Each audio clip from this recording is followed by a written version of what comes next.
Good morning students. हम पढ़ रहे हैं इकोसिस्टम पारितंत्र के बारे में, जिसमें आज हम पढ़ेंगे पारिस्थितिक पिरामिड, इकोलॉजिकल पिरामिड के बारे में हम कुछ जानकारी हासिल करेंगे। एक खाद्य श्रृंखला में उत्पादक और प्रथम, द्वितीय और तृतीय श्रेणी में उपभोक्ताओं की संख्या और उनके बीच के संबंध का जब एक निश्चित अनुपात रहता है और अंत में उच्चतम श्रेणी के मांसाहारी उपभोक्ता की संख्या जो कि सबसे कम होती है रहती है, यदि इसको चित्र के द्वारा चित्रित किया जाता है तो एक शंकु के रूप में यानी एक पिरामिड के रूप में रचना बनती है। उसी प्रकार संबंध जीवभार में और उत्पादकों एवं उपभोक्ताओं से पैदा की गई ऊर्जा के बीच में होता है। तो इस प्रकार किसी भी पारिस्थितिक तंत्र में 3 प्रकार के शंकु या पिरामिड हमको प्राप्त होते हैं: संख्या का पिरामिड, जीवभार का पिरामिड और ऊर्जा का पिरामिड। पिरामिड के बारे में तो आप लोग जानते ही हैं, एक त्रिकोणीय संरचना होती है। तो किसी पारिस्थितिक तंत्र में ये जो बनने वाला पिरामिड है, संख्या का, जीवभार का या ऊर्जा का पिरामिड, या तो ये सीधा हो सकता है या तो ये उल्टा हो सकता है। तो यहाँ पर हम कुछ पिरामिडों का स्टडी करेंगे। सबसे पहले हम देखते हैं संख्या का पिरामिड के बारे में, पिरामिड ऑफ नंबर्स के बारे में। तो नंबर की अगर हम बात करें तो उत्पादक प्रथम, द्वितीय और तृतीय श्रेणी के उपभोक्ताओं के बीच में संख्या के आधार पर जो संबंध स्थापित होता है उसे ही संख्या का पिरामिड कहा जाता है। संख्या कितनी है ना, मतलब उत्पादकों की संख्या कितनी है, प्रथम उपभोक्ता, द्वितीय या तृतीय उपभोक्ता की संख्या कितनी है, उसको कैलकुलेट किया जाए किसी भी पारिस्थितिक तंत्र में तो जो पिरामिड बनता है उसको संख्या का पिरामिड कहा जाता है।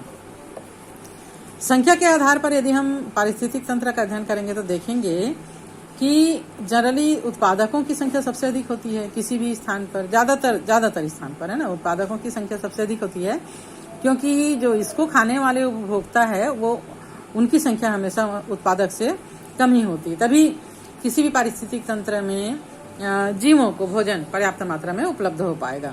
और जहां पर ये उल्टा होना शुरू हो जाता है, उत्पादक की संख्या कम और उपभोक्ता की संख्या ज्यादा, तो वहां का पारितंत्र या वहां का इकोसिस्टम जो है वो धीरे धीरे समाप्त हो जाता है ना। तो प्रथम, द्वितीय और तृतीय श्रेणी के उपभोक्ताओं की संख्या क्रमशः कम होती जाती है। यानी जैसे पेड़ पौधों को खाने वाले जो प्रथम शाकाहारी उपभोक्ता हैं उनकी संख्या पेड़ पौधों से कम और द्वितीय और तृतीय उपभोक्ताओं से ज्यादा। फिर शाकाहारी जीव को खाने वाले द्वितीय उपभोक्ता, इनकी संख्या प्रथम उपभोक्ता से कम पर तृतीय उपभोक्ता से ज्यादा, और अंतिम उपभोक्ता की संख्या सबसे कम होती है। इस दृष्टिकोण से यदि हम एक पिरामिड बनाएं जिसके आधार में उत्पादक की संख्या हो तो इसका आधार जो है ऑब्वियसली चौड़ा होगा, संख्या जो है वो ज्यादा है, और शिखर की ओर से उपभोक्ताओं के स्तर धीरे धीरे छोटे होते जाएंगे। इस चौड़े आधार वाले त्रिकोण चित्र को सीधा पिरामिड कहा जाता है। जैसे घास के मैदान में, है ना, घास के मैदान में घास की संख्या सबसे ज्यादा, उसको खाने वाले कीड़े मकोड़े, तिलचट्टे वगैरह उससे कम, फिर उनको खाने वाली चिड़िया वगैरह जो है उससे कम, और अंत में उसको खाने वाले बाज या जो भी हैं वो सबसे कम होता है।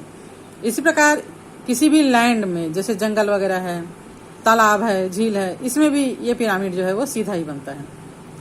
इसके विपरीत यदि हम किसी फलदार पेड़ की बात करें, जैसे आम की पेड़ को एक पारिस्थितिक तंत्र मानकर संख्या का अध्ययन करें तो देखेंगे कि उत्पादक की संख्या सबसे कम, आम का एक पेड़ है, हालांकि प्रोडक्टिविटी वहां ज्यादा है लेकिन संख्या के आधार पर वो कम है।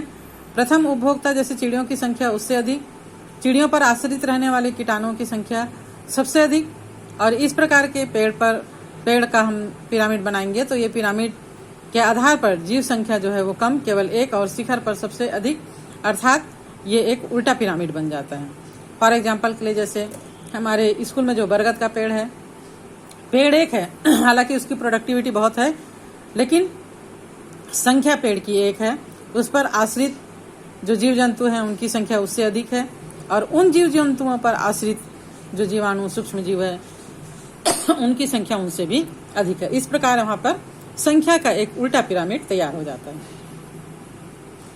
सेकंड है जीवभार का पिरामिड। जीवों के संपूर्ण शुष्क भार को उसका जीवभार कहा जाता है। एक वन पारिस्थितिक तंत्र में यदि जीवभार का अध्ययन करें तो उत्पादक का जीवभार हमेशा सबसे अधिक होगा और उच्चतम श्रेणी के उपभोक्ता का जीवभार सबसे कम होगा।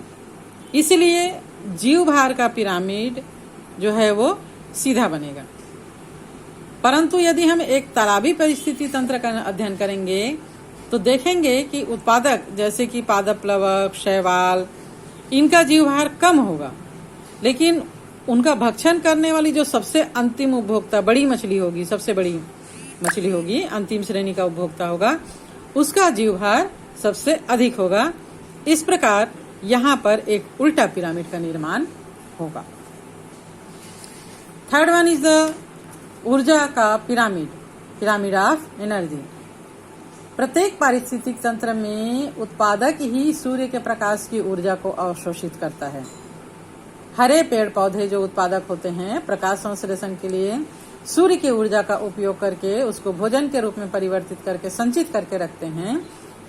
खाद्य श्रृंखला में इस ऊर्जा की मात्रा प्रथम श्रेणी के उपभोक्ता से लेकर अंतिम श्रेणी के उपभोक्ता तक धीरे धीरे कम होती जाती है। जैसे कि हमने ऊर्जा का 10% का नियम पिछले लेक्चर में पढ़ा था।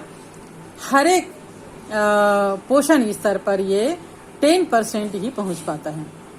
इस प्रकार ऊर्जा का प्रवाह हमेशा एक दिशी होता है, यानी उत्पादक से अंतिम उपभोक्ता तक, जो कि हर पारिस्थितिक तंत्र में, चाहे वो घास का स्थलीय तंत्र हो, वन हो, तालाब हो, झील हो, समुद्र हो, सब में एक समान होने के कारण पिरामिड हमेशा इसका सीधा बनता है, कभी भी इसका उल्टा पिरामिड नहीं बन सकता। पारिस्थितिक तंत्र में एक प्रमुख भूमिका निभाने के लिए अतिरिक्त मृत जीवकों को पारिस्थितिक पिरामिड के रूप में कोई स्थान प्राप्त नहीं है। तो आज के लिए हम इतना ही पढ़ेंगे।